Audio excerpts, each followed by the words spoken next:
କେମିତି ଅଛ? ଭଲ ଅଛୁ। ଭଲ ଅଛ? ଆସ ଖାଇକି ଆସିବି। ହେଲା ଠିକ ଅଛି।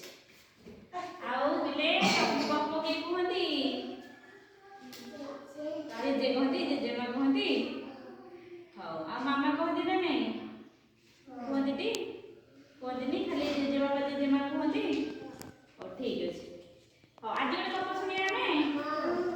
ଗାଈ ଦେଖିଛ ପିଲେ? ଗାଈ କୁହନ୍ତି କ୍ଷୀର ଦିଏ। ଆଉ କୁହନ୍ତି ଗାଈ ଦେଖିଲି ହଁ।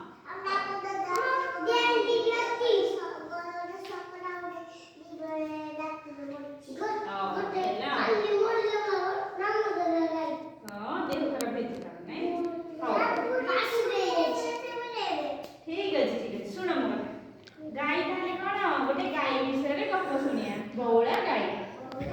ଗପ ନା କଣ? ବଉଳା ଗାଈ। ହେଲା ଶୁଣ ତାହେଲେ। ଗୋଟେ ଜଙ୍ଗଲ ଥିଲା। ହେଲା ଜଙ୍ଗଲରେ ଗୋଟେ ଥର କଣ ଗୋଟେ ବଉଳା ଗାଈଟେ ଚରୁଥିଲା। ବୁଝିପାରିଲନି ପିଲେ? ଶୁଣୁଛି। ଜଙ୍ଗଲକୁ ଚରୁ ଚରୁ ଯାଇକି ଜଙ୍ଗଲରେ ପଶିଗଲାଣି, ଭିତରକୁ ପଳେଇଛି। ଭିତରେ ତ ବାଘ ରହୁଛି। ଜଙ୍ଗଲର ରାଜା କିଏ? ବାଘ। ବାଘ କଣ କହିଲା? ତାକୁ ଦେଖି କହିଲା ମୁଁ ଖାଇବି ତତେ। ଆଉ କାହା କହିଲା? ବଉଳା ଗାଈ କହିଲା ମୁଁ ତତେ ଖାଇବି। ତା କଥା ଶୁଣିକି ପୁରା ଡରିଗଲା। ଆଉ କିଏ ସେ ଡରିଗଲା? ବଉଳା ଗାଈ। ମନ ଦୁଃଖ ବି କଲା। କାହିଁକି? ତାର ଗୋଟେ ଛୋଟ ବାଛୁରୀଟେ ଅଛି। ତାକୁ ସେ ଘରେ ଛାଡ଼ି ଦେଇକି ଯାଇଛି। ଛୋଟିଆଟେ ବୋଲି ତା ପିଲା ସିଏ। ବଉଳା ଗାଈ କହିଲା ଠିକ ଅଛି, ମତେ ତୁ ଖାଇଦବୁ, ହେଲେ ମୁଁ କଣ କରିବି? ମୋ ଛୁଆକୁ ଆଗେ କ୍ଷୀର ଦେଇକି ଆସିବି, ବାଛୁରୀକି। ଏମିତି କହିକି ଗଲା। କିଏ? ବଉଳା ଗାଈ। ବାଘ କହିଲା ମୁଁ କେମିତି ମାନିବି ତୁ ଆସିବୁ ବୋଲି? ବଉଳା ଗାଈ କହିଲା ମୁଁ ସତ୍ୟ କରୁଛି।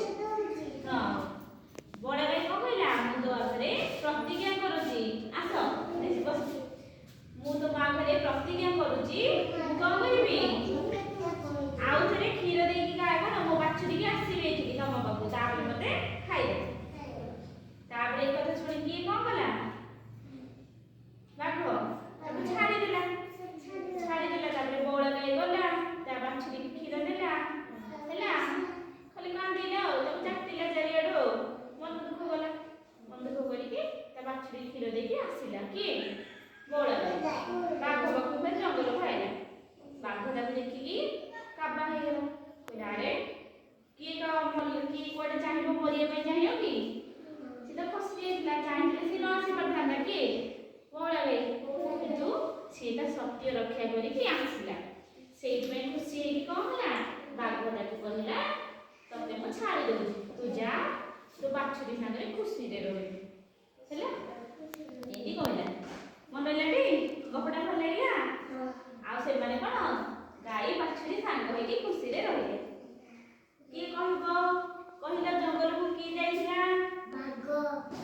ବଉଳା ଗାଈ ଯାଇଥିଲା। ସେଠି କିଏ ଥିଲା? ବାଘ ଥିଲା। ବାଘ କଣ କହିଲେ କି ପିଲେ? ଖାଇଦେବେ। ତାପରେ ବାଛୁରୀ କାହାର ଥିଲା? ଗାଈ। ଗାଈ କଣ କହିଲା? ମୋ ବାଛୁରୀକି କ୍ଷୀର ଦେଇକି ଆସିବି। ସତ୍ୟ କିଏ କଲା? ଗାଈ କଲା। ଫେରି ତା ପ୍ରତିଜ୍ଞା ବି ସେ ରକ୍ଷା କଲା।